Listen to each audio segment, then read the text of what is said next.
తాటి రొట్టి కొలతలతో వేసుకుంటే చాలా టేస్ట్గా వస్తుంది. పఫ్లాగా చాలా బాగా ఉడుకుతుంది. ఒక కాయకి ఇంత పేస్ట్ వచ్చింది. ఆ గిన్నె డయ్యి కొంచెం ఉంది, అంటే 1 లెక్క వేసుకోండి.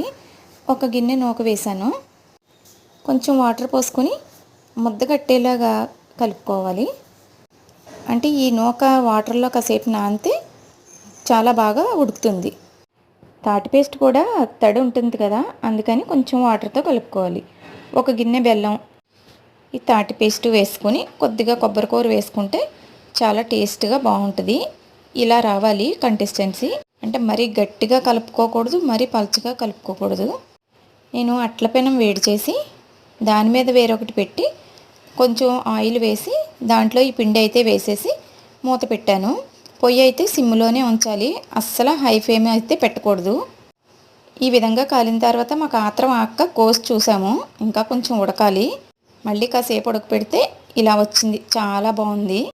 కొలతలు కరెక్ట్గా సరిపోయినాయి, చాలా టేస్ట్గా ఉంది.